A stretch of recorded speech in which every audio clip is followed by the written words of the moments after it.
Jalaluddin Rahmat, doa bukan lampu Aladin. Tanpa kita sadari, seringkali kita menjadikan doa kita seumpama lampu Aladin, di mana Tuhan adalah jin pengabul doanya.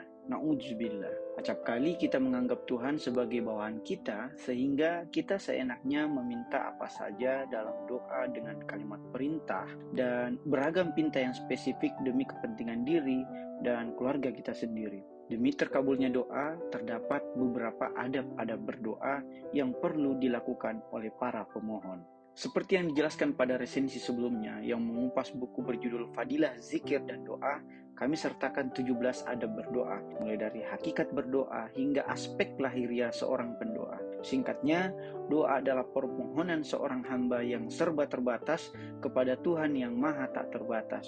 Doa merupakan ikhtiar manusia di bumi untuk mengetuk pintu-pintu langit. Terkadang kita gelisah mengapa doa kita tidak kunjung terkabul. Kang Jalal memberikan kita kisah dua raja. Sang raja zalim dikabulkan doanya, karena betapapun sang raja zalim sering berbuat buruk, ia pernah berbuat baik. Sehingga Tuhan mengabulkan doanya di dunia agar tidak ada lagi yang dibawanya ke akhirat kecuali dosa-dosa atas keburukan yang ia lakukan. Sang raja adil ditunda pengabulan doanya, karena betapapun sang raja adil sering berbuat baik, ia pernah berbuat buruk.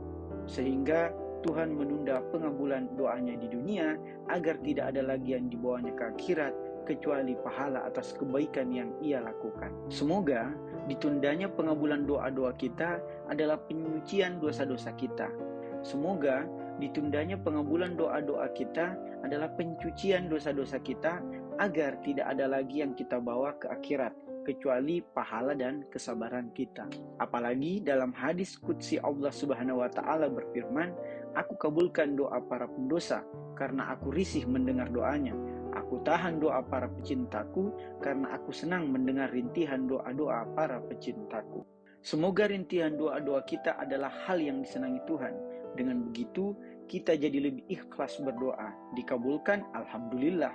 Ditunda juga alhamdulillah. Maka tepatlah definisi zuhud dari Sayyidina Ali alaihissalam, yaitu mereka yang tidak bertambah kesenangannya ketika mendapat anugerah dan tidak berkurang kesabarannya ketika mendapat musibah. Ia selalu ridho dan bersyukur pada kehendak Allah Subhanahu wa taala.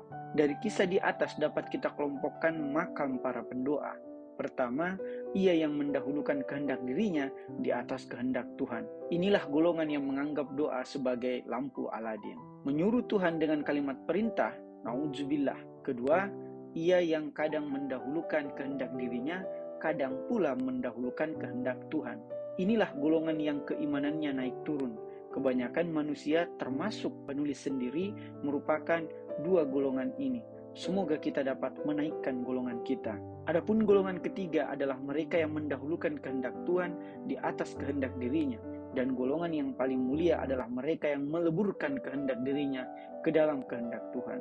Inilah golongan para nabi, rasul, dan imam alaihissalam yang dalam hadis qudsi disebut sebagai hamba-hamba yang dijadikan oleh Tuhan, matanya untuk melihat, telinganya untuk mendengar, lidahnya untuk bicara, kakinya untuk berjalan, dan hatinya untuk merasa. Banyak sekali riwayat yang merujuk teladan-teladan pendoa yang dicontohkan oleh para nabi dan imam alaihissalam. Misalnya doa yang penuh rendah hati dari Nabi Adam alaihissalam hingga doa sebelum tidur yang diajarkan Rasulullah Shallallahu alaihi wasallam kepada anaknya Sayyidah Fatimah alaihissalam, yaitu membaca tasbih az-zahrah masing-masing 33 kali, alhamdulillah, subhanallah, wala ilaha illallah, wallahu akbar, membaca istighfar, membaca surah Al-Ikhlas, dan membaca salawat kepada Nabi Muhammad sallallahu alaihi wasallam dan Nabi Ibrahim alaihissalam. Khusus mengenai istighfar, Sayyidina Ali mengajarkan kita adab membacanya adalah melakukan terlebih dahulu 6 hal.